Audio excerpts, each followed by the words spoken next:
This is my house, which I sold to buy an abandoned farm far from civilization.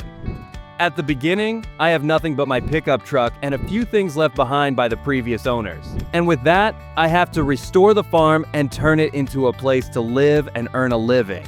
If that sounds interesting to you, leave a like and let's get started. I climb into my pickup truck, the only thing I have left after selling everything, and start the long drive to my new property. The paved roads turn to gravel, then to dirt. I'm driving deeper into the countryside, away from everything familiar. After about 30 minutes, I see it in the distance, my new farm, or what's left of it. I pull up to the entrance and stop. The property is completely overgrown. Tall grass, thick bushes, and wild trees cover nearly everything. This place has been abandoned for years, maybe even decades. I step out of the truck and take a deep breath. This is it. This is my new life. Let me show you what I'm dealing with here. First, the buildings. There's an old farmhouse. It looks sturdy and not too shabby.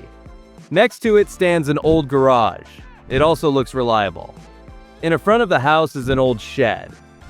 The entire property is covered in junk. Scrap metal is scattered everywhere. Rusted equipment parts, old barrels leaking who knows what. The grass has grown waist-high across most of the land, and thick bushes have taken over pathways and spaces between buildings. Trees have grown wild and out of control, their branches reaching over everything. This farm has clearly been abandoned for many years. Nobody's touched this place in a long time. Standing here looking at the massive amount of work ahead of me, I feel overwhelmed. But I also feel excited. This is a challenge, and I'm going to turn this disaster into something successful. I start walking through the property, exploring what I've bought. I push through the tall grass and overgrown bushes, trying to see what's here. As I walk further back behind the house, I discover something important. A field. It's medium-sized, not huge, but definitely workable. But the condition is terrible. The field is full of dry, dead crops still standing. Looks like wheat or barley that was never harvested. The stalks are brown and brittle, snapping when I touch them. This field hasn't been worked in years, but it's salvageable. With proper preparation, I can plant here. Now I need to see what equipment is left on this property. I walk over to the old garage and carefully pull open the creaky door. Inside, it's dark and dusty, but I can see an old trailer sitting there. I walk around it, inspecting closely. It's rusty and covered in cobwebs, but the wheels still turn, the hitch looks functional, and the bed is solid. This trailer actually works. That's my first lucky break. I keep searching. Hanging on the wall, I spot a chainsaw. Dusty and old, but still there. I take it down and check it. The chain is dull and the bar is dirty, but it looks operational. This chainsaw could be useful for clearing trees. Behind the garage, partially hidden in tall grass, I find an old hand mower. The kind you push manually. The blades are extremely dull and rusty, but the frame is intact. With some sharpening, this might work. Finally, I check under the shed. In the back corner, stacked against the wall, I find several old hay bales. They're covered in dust and cobwebs, but when I press on them, they're still solid and intact. These hay bales are actually sellable. This is good news. I can make money from stuff that's already here. So here's what I have to work with. One pickup truck, one rusty trailer, one chainsaw, one dull hand mower, and several dusty hay bales. Not much, but it's a start. Now I need to figure out how to turn this into income. I decide to start earning money immediately by cleaning up the property. First task, mowing all this tall grass. The grass is everywhere, covering the ground between buildings and pathways. It needs to go. I grab the hand mower from behind the garage and inspect it. The blades are so dull they probably couldn't cut butter. I need to sharpen them first. I search through the garage and find an old sharpening stone covered in dust. Perfect. I spend the next 30 minutes carefully sharpening the mower blades, running the stone along each blade edge until they're reasonably sharp. Not perfect, but sharp enough to cut grass. I test the blade with my thumb, careful not to cut myself, and it feels much better. Now for the hard part. I position the hand mower at the edge of the tall grass and start pushing. The work is immediately exhausting. The mower is heavy, the grass is thick, and the summer heat is brutal. Sweat pours down my face as I push the mower back and forth, cutting narrow strips of grass with each pass. My arms burn, my back aches, but slowly, very slowly, I'm making progress.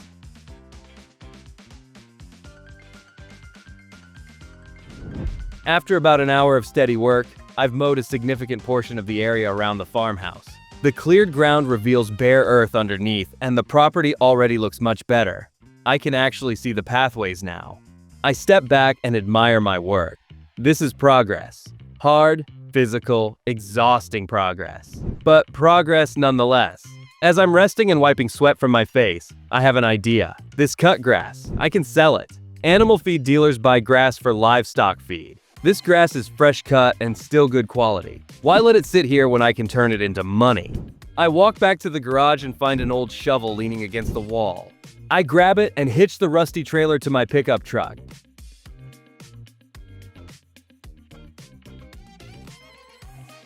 The hitch connects with a loud clang. Everything on this property is old and loud. I drive the pickup and trailer over to the mowed area and start loading. Using the shovel, I scoop up grass and toss it into the trailer. This is tedious work. Shovel by shovel, the trailer slowly fills. My arms are already tired from mowing, and now I'm shoveling. But I keep going. After another hour of shoveling, the trailer is completely full, packed with fresh-cut grass. I secure the load, jump into the pickup truck, and start driving to the animal feed dealer I saw on the way into town. The drive takes about 15 minutes on the bumpy dirt roads. When I arrive at the dealer, I back the trailer up to their loading area. A worker comes out, inspects the grass, and nods approvingly. Fresh grass is exactly what they need. I unload everything, and the dealer processes payment. For one full trailer of grass, I received $900. It's not a fortune, but it's my first income from this farm. I can't help but smile. I drive back to the farm, feeling motivated. If I can make another trip, I'll earn more money today. I position the trailer next to the remaining cut grass and start loading again with the shovel. Another hour of hard shoveling and the trailer is almost full again. I secure the load and start driving back to the dealer. But then, disaster strikes. About halfway to town, I hear a loud pop and the trailer starts tilting to one side. I stop immediately and get out to check. The trailer has a flat tire. The rough dirt roads and the heavy load were too much for the old worn tires. The tire is completely flat and there's no way I can drive like this. I stand there on the side of the road, frustrated. The nearest town is miles away. I have to fix this somehow. I leave the trailer on the roadside, drive my pickup truck into town, and find a hardware store. I buy a tire repair kit for $100, money I just earned from the first grass sale. And I drive back to the breakdown location with the repair kit. Repairing the tire takes time and effort. I jack up the trailer, remove the wheel, patch the tire, pump it back up with a hand pump, and reinstall everything. By the time I finish, the sun is setting. The entire day has been consumed by this breakdown. I'm exhausted, frustrated, and too tired to continue working. I drive the trailer to the selling point slowly and carefully, making sure not to cause any more problems. Then I unload grass. For this time I got $600. Cool. Now let's go back to the farm.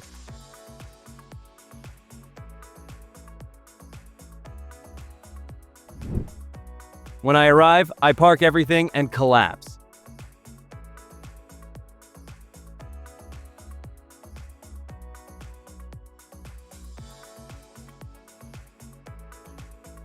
Today was not so productive, 2 grass sales, but the rest of the day fixing a flat tire. Tomorrow will be better. It has to be. The next morning, I wake up sore and tired, but determined to make progress. Yesterday's flat tire setback isn't going to stop me.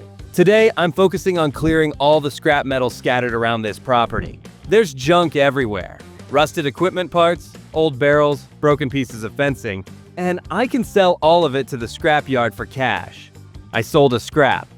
And for all the scrap, I got $1,500. Not so bad. Then I look around and realize the next big problem: trees. Many old overgrown trees are blocking pathways and taking up valuable space. These trees need to come down. I walk to the garage and grab the chainsaw I found yesterday. Time to put it to work. I inspect the chainsaw carefully. The chain is dull and dirty, but the engine looks functional. I add some fuel and oil I bought in town, pull the starter cord several times, and the chainsaw roars to life. The sound is loud and powerful. This tool works. I let it warm up for a minute, then approach the first tree. Cutting down trees is hard, dangerous work. I position myself carefully, plan the direction I want each tree to fall, and start cutting. The chainsaw bites into the wood, sawdust flying everywhere. One by one, trees start falling, crashing to the ground with loud thuds. I work steadily, cutting down tree after tree. The property is starting to look much more open and organized. But then I have another realization. I can sell this wood. The logs are lying all over the ground, and the local sawmill buys timber. This isn't just cleanup. This is profit. But there's a problem. The logs are huge. Some are over 10 feet long and too heavy to lift. There's no way they'll fit in my pickup truck or trailer like this. I grab the chainsaw again and come up with a solution. I'll cut the large logs into smaller transportable pieces. I measure sections about 3 feet long, small enough to carry but still valuable to the sawmill. I start cutting, working through each log systematically. The work is exhausting and loud, but effective.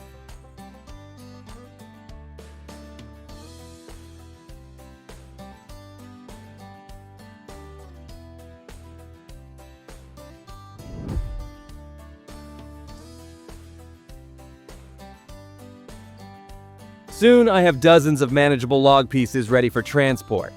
I start loading the pickup truck bed and trailer. The log pieces are heavy. I have to lift each one carefully to avoid injury. I stack them tightly, filling every available space. Once the truck and trailer are loaded completely full, I drive carefully to the sawmill. At the sawmill, workers inspect the wood quality. The logs are old-growth hardwood, actually valuable. They measure and grade everything, then tell me the price. For this first load, they pay me $1,200. The biggest single profit I've made so far. I'm thrilled. I immediately drive back to the farm, reload with more logs, and make another trip. Then another trip after that.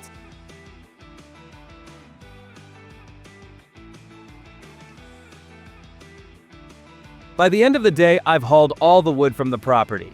Total earnings from lumber sales, $3,500. This is excellent money, and it came from trees that were just blocking my property. Clearing the land has made me serious profit. Things are finally looking up.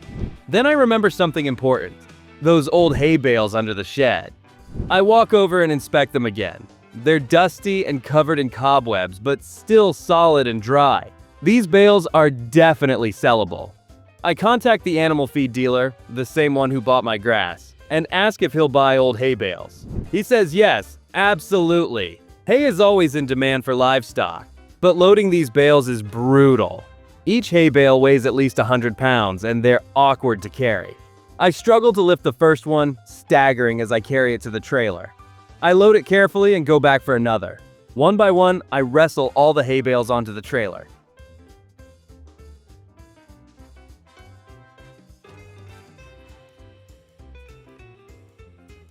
By the time I finish loading, I'm completely exhausted. My arms are shaking and my back is screaming in pain. I drive very carefully to the dealer, worried the heavy load might damage my already questionable trailer. At the dealer, workers unload the bales with a forklift. Wish I had one of those. They inspect the bales and confirm they're still good quality despite the dust. For all the hay bales, I received $2,000. Not a huge amount, but every dollar counts at this stage. Plus, it's money I made from selling stuff that was already on the property.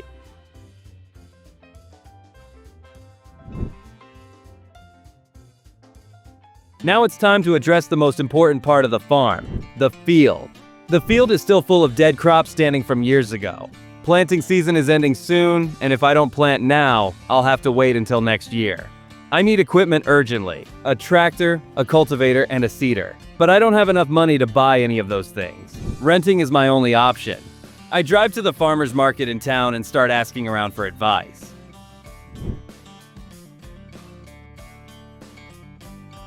I explain my situation to several farmers.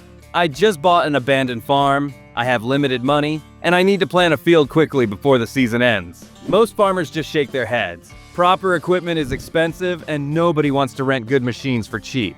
But one older farmer listens carefully and gives me a contact for a local equipment rental service. He warns me they only have older equipment, but it's affordable. I call the rental service immediately and explain my limited budget and urgent needs. The rental owner thinks for a moment, then offers me a deal. He'll rent me a barely functioning old tractor, a homemade cultivator, and an old rusty seeder.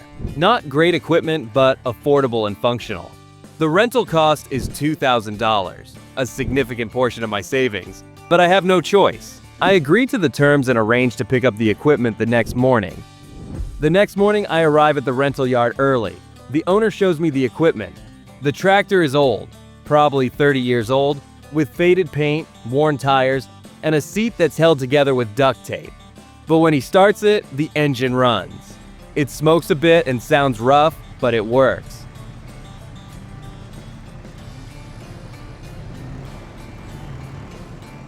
The cultivator is literally homemade, welded together from scrap metal with mismatched blades.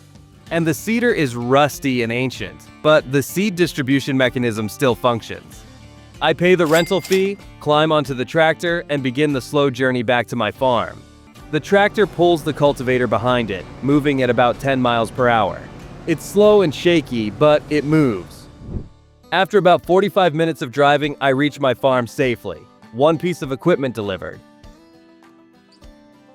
Now I need to go back for the seeder. I drive the tractor back to the rental yard, hitch up the seeder, and start the return journey. But about halfway back to the farm, disaster strikes again. The tractor sputters, loses power, and dies completely. I try restarting it. Nothing. I check the gauges and realize the problem. The tractor is completely out of diesel. I'm stuck on the side of the road with a dead tractor and a seeder. I have to abandon them temporarily and run to the nearest gas station, about 2 miles away. I buy a diesel can and fuel for $50, then run all the way back to the tractor. I pour the diesel into the tank, and thankfully, the tractor starts again.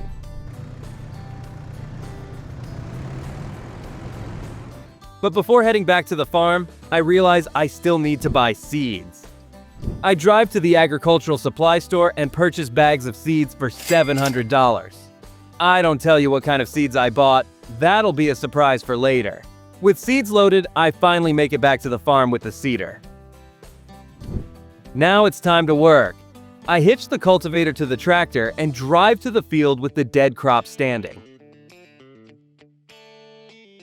Cultivation is necessary before planting because it breaks up the hard, compacted soil, removes old crop residue, and creates a proper seedbed for new seeds. Without cultivation, seeds won't germinate properly. The tractor strains and groans as it pulls the heavy cultivator through the hard soil. The blades dig in, churning up the ground and old dead crop stalks. The tractor moves slowly, very slowly, but it's working. Dust billows up behind me as I make pass after pass across the field.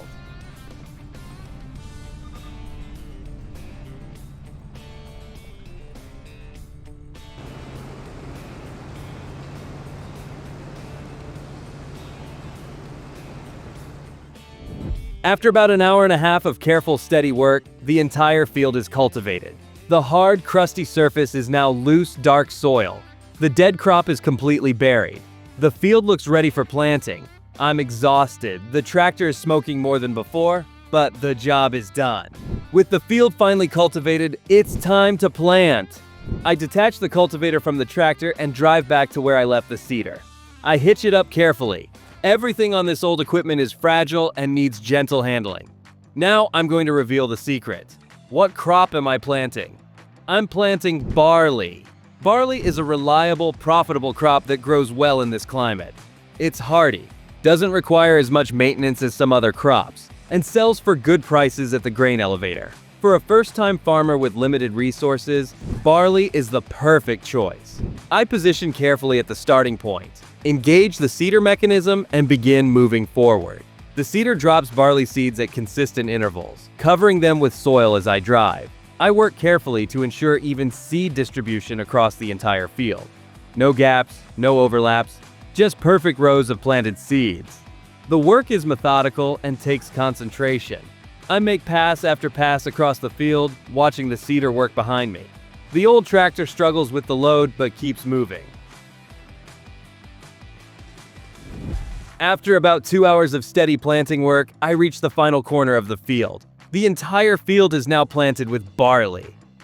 I disengage the seeder, sit back in the tractor seat, and feel a wave of satisfaction. My first crop is in the ground. By evening, I'm completely exhausted. The field is sown, the equipment is parked, and I can finally rest. Tomorrow, the real waiting begins, waiting for the barley to grow. The next morning, I wake up with a realization. I still have the rented equipment for a few more days. The rental period hasn't ended yet, and I'm paying for it anyway. Why not use this opportunity to earn extra money through contract work? I can make back some of the rental costs by working other people's fields. I drive to the farmer's market and inquire about available contract jobs.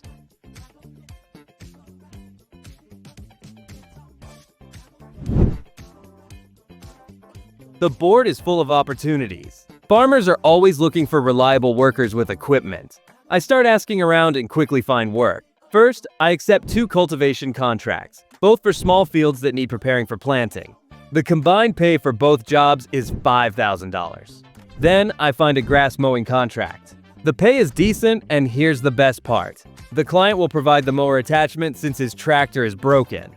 Perfect for me since I only have that dull hand mower at home. I start with the cultivation contracts first. I drive my rented tractor and cultivator to the first location.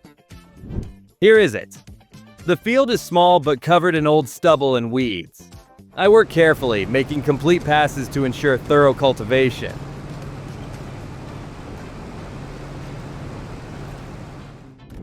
After about an hour, the first field is finished. The farmer inspects my work, approves it, and pays me on the spot. First contract complete. I immediately drive to the second cultivation job. This field is slightly larger but in similar condition. I repeat the process. Steady, careful cultivation passes until the entire field is loose and ready for planting. Another hour of work, another satisfied customer, another payment received. 2 cultivation contracts done. Now for the grass mowing job. I drive to the client's farm, and he's waiting with the mower attachment already prepared. He helps me hitch it to my tractor. It's a proper rotary mower, much better than my hand mower. I drive to his field, which is huge and covered in tall grass. But with proper equipment, the job is actually enjoyable. I engage the mower and start cutting systematic rows across the field. The mower slices through the grass easily, and the work progresses quickly. After about 2 hours of steady mowing, the entire field is cut. The client is thrilled with the results and pays me immediately. Combined earnings from all 3 contract jobs, $8,000. That's excellent supplementary income, and it more than covers the equipment rental costs. Contract work is definitely profitable. With my contract work finished, the equipment rental period ends. It's time to return everything to the rental owner. I drive the tractor back, pulling both the cultivator and seeder behind me.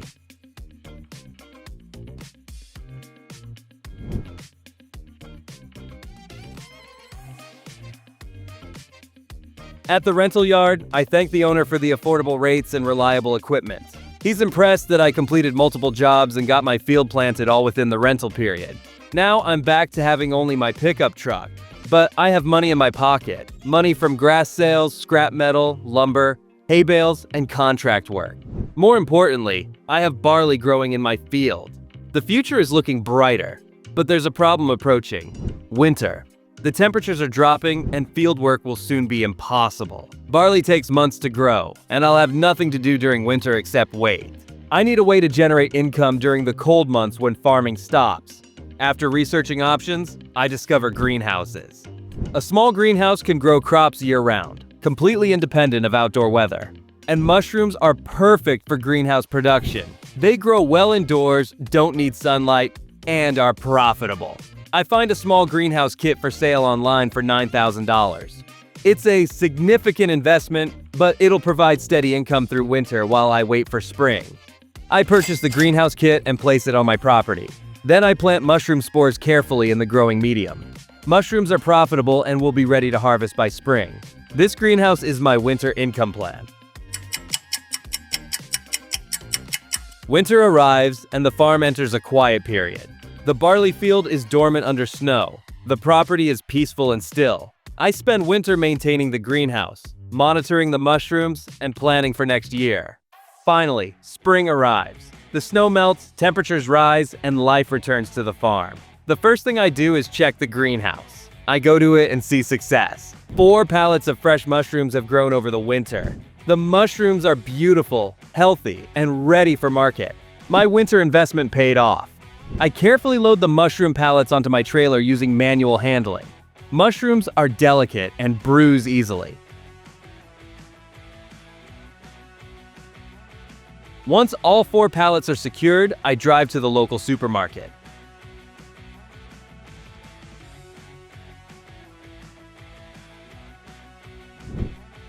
The produce manager inspects the mushrooms and is impressed with the quality. Fresh local mushrooms are always in demand. For all 4 pallets, they pay me almost $8,000. That's excellent passive income that came from winter production while everything else was frozen. With spring here and money accumulating from various sources, I make a major decision. It's time to buy my first piece of real equipment. A tractor. I'm tired of renting, tired of borrowing, tired of not having my own reliable machine. I want to own my equipment. I search online classifieds for affordable used tractors and find several options. After comparing prices and conditions, I find one that fits my budget perfectly. It's old, probably 30 years old, with faded paint, worn tires, and a seat with tears in the fabric. But when I go to inspect it, the owner starts it up and the engine runs smoothly. The hydraulics work, the transmission shifts properly, and everything functions. It's not pretty, but it's functional and reliable. I inspect it thoroughly, checking fluid levels, testing all controls, examining the frame for cracks. Everything checks out. I negotiate the final price and purchase the tractor for $14,000. I climb into the seat, start the engine, and drive it back to my farm. The entire drive, I'm grinning. This is my tractor. I own this. No more renting, no more depending on others. This machine is mine. I park the tractor proudly in front of my garage, step back, and admire it. This represents months of hard work, sacrifice, and determination. From selling grass with a hand shovel to owning a tractor, that's real progress. And now, I want to ask you, my viewers, a question. What would you choose? To rent more powerful equipment every time you need it? Or to buy less powerful equipment that's your own? Both strategies have advantages. Renting gives you access to better machines but costs money every time. Owning gives you independence but limits your power. Write your opinion in the comments. I'd love to hear your farming philosophy. Now that I own my first tractor, everything changes. I can accept more contract work without worrying about rental costs or time limits. The tractor is mine, and I can use it whenever I want. Time to make some money. I check the contract board and find a herbicide spraying job. The client provides the sprayer attachment and all the herbicide. I just need to provide the tractor and labor. Perfect. I drive to the client's farm. Here's a sprayer. I hitch it to my tractor. He shows me how to fill it with water and herbicide, mixing the chemicals carefully according to instructions. The mixture needs to be precise to kill weeds without harming crops. I drive to his field and begin spraying systematically. The sprayer has a wide boom with multiple nozzles that spray fine mist across the crop rows. I make careful passes, ensuring complete coverage without missing any spots or overlapping too much.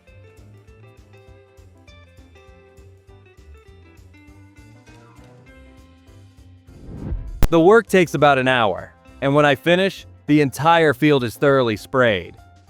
The client inspects my work, approves it immediately, and pays me $3,000. Another successful contract, but now I need to check on my own barley field. It's been growing for weeks, and I haven't inspected it closely.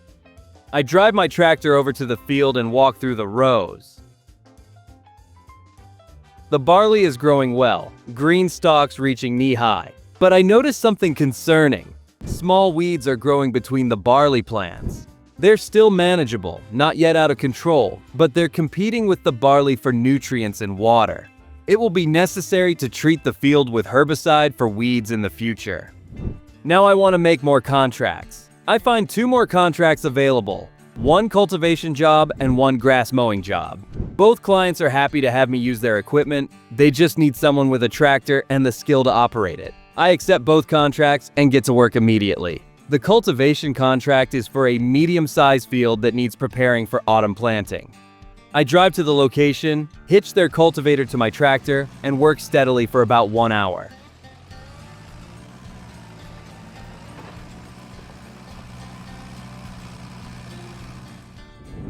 The field is thoroughly cultivated by the time I finish. Payment: $35,000. The grass mowing contract is next. The client provides a rotary mower, and I spend another hour cutting a large grass field.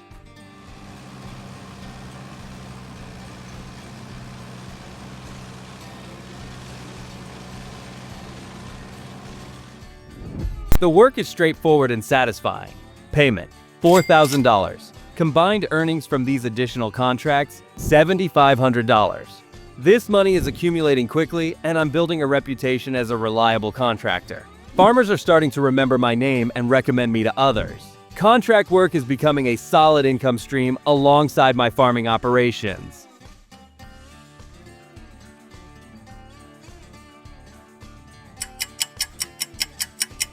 Months pass as spring turns to summer. I check my barley field regularly, watching it grow taller and taller. The green stalks gradually turn golden yellow as the barley matures.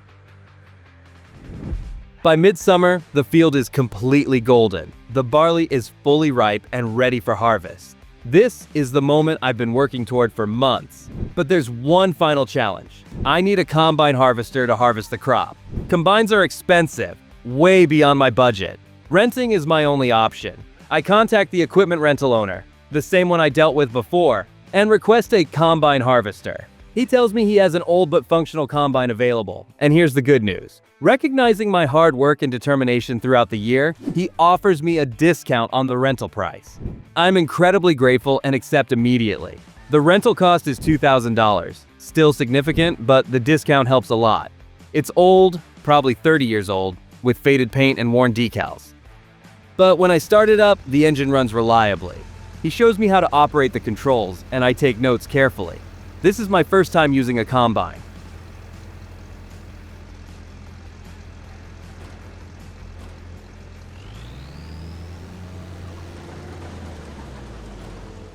I drove to my farm. Then I drive it to my golden barley field. My heart is pounding with excitement and nervousness. I lower the header to cutting height, engage all the systems, and begin moving forward into the crop. The combine cuts the barley stalks, pulls them into the threshing mechanism, separates the grain from the chaff, and collects the barley seeds in the grain tank. It's working! I'm harvesting my first crop.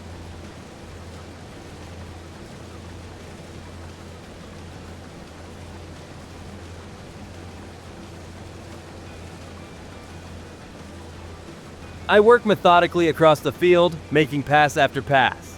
The grain tank fills quickly, and I have to stop multiple times to unload into my trailer. Each time I unload, I see golden barley seeds pouring out, the result of months of hard work.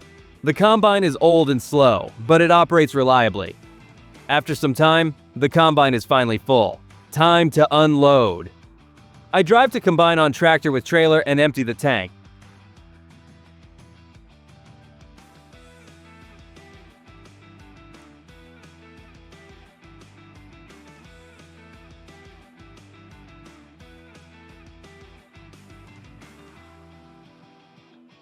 It's packed to the top with fresh barley.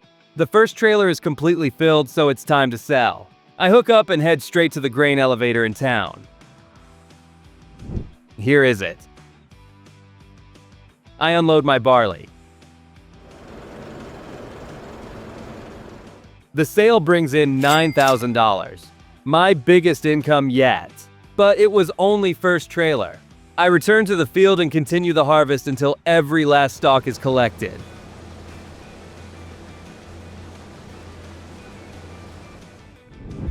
At last, the entire field is cleared and every grain safely stored. I haul the remaining load to sell, and that's the final delivery for today.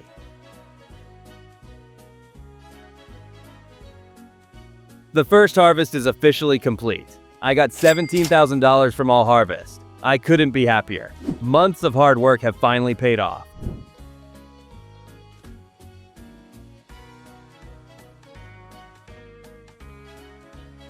I almost forgot to return the combine. I returned it and thanked the owner.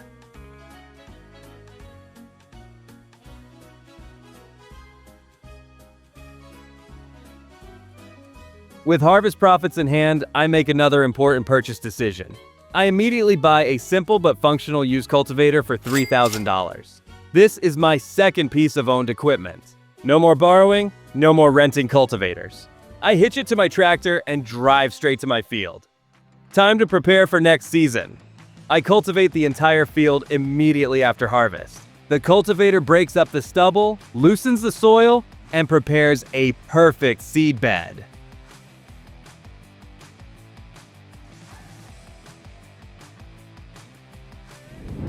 Done. The field is now ready for the next planting season. As I finish the final pass, I park my tractor and cultivator, step down, and look at my farm.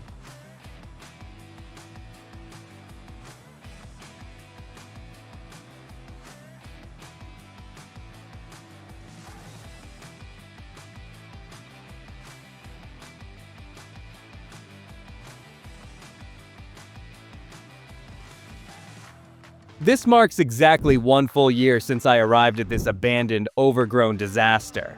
Look at what's changed. I've cleared the entire property of scrap, trees, and overgrowth.